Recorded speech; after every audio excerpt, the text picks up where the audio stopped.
kabigatan sa buhay, malaya tayong lumapit sa ating pong Panginoon. Isuko natin ang ating mga buhay sa Diyos. Hallelujah. Hindi po tayo dapat, mga kapatid, mahihiya. Hallelujah. Sapagkat sabi nga po natin, ang hiya ay pride lang yan.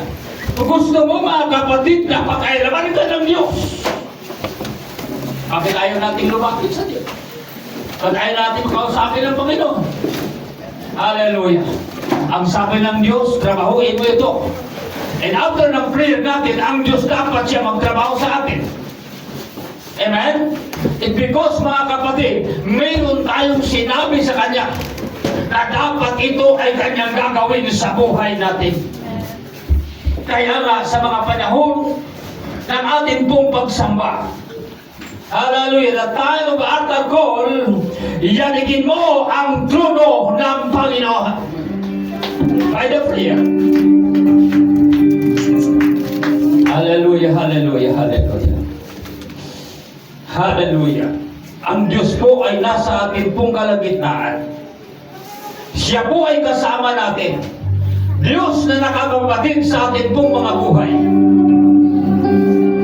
Ilapit natin ang ating pong mga buhay sa Panginoon. Makipag-usap tayo sa Diyos. Ano ba ang gusto mong sabihin sa Diyos? Ano ba ang kailangan mo sa Panginoon?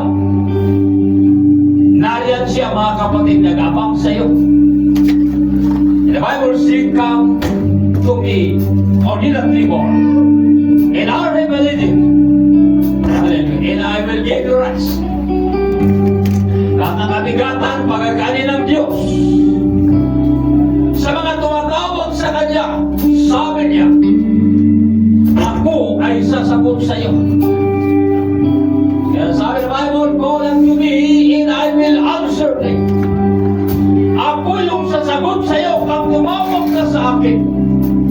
Iginagarantor ng Panginoon ang kanyang kagandahang loob, ang kanyang kabutihan, at the time na tayo po ay nakipaghawakan, nakipag-ugnay sa ating pong Panginoon, mga minamahal, ang Diyos ang tutugon sa ating mga dalangin. Kausapin natin ang Diyos, mga kapatid. Sabihin natin sa Panginoon ang gusto natin umiyahin. Sa ating pong pagsamba, ito yung pagkakataon natin. Hallelujah! Na tayo po ay makipag-ugnay sa Diyos, manalangin. Dahil sa ating pong mga trabaho,